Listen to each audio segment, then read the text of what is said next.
Good morning to you. If you're planning on heading outside to do a little bit of gardening, we have some tips for you from our Weekend Gardener. Hello gardening friends, welcome to the Weekend Gardener.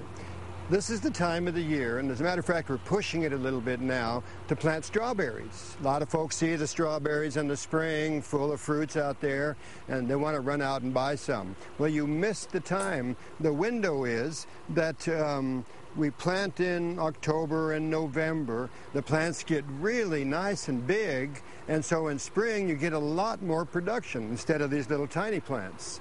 And there are many varieties on the market. Here's one called Seascape, and Seascape grows a nice big berry. It's very productive, and it's big enough to dip in chocolate.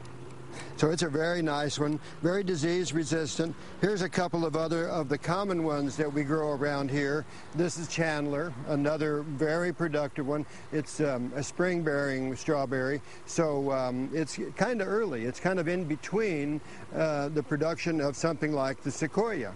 The sequoia is an ever-bearing, but around here it gets so hot that they aren't really ever-bearing. They can make it through the summer if you try, but it's not worth the space.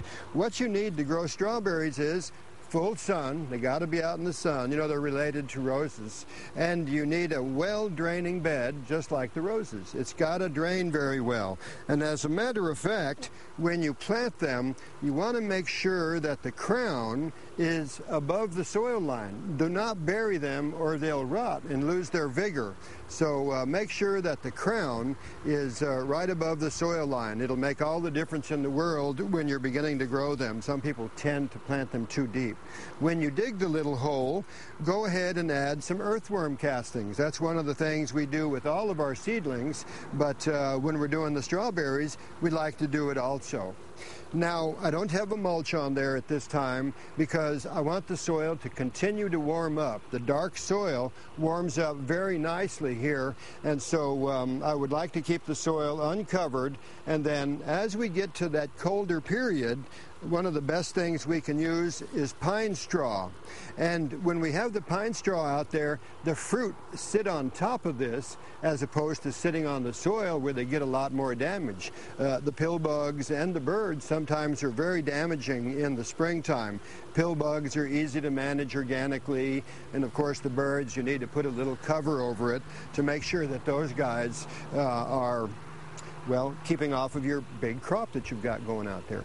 One of the companion plants is spinach. And the spinach fits nicely in between the strawberries. Strawberries are staggered when they're planted, and they're about a foot apart.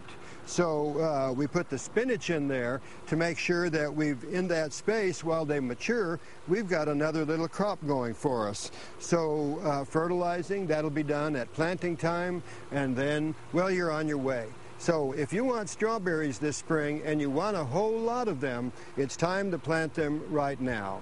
For the Weekend Gardener, I'm John Dromgoole. I'll see you next week.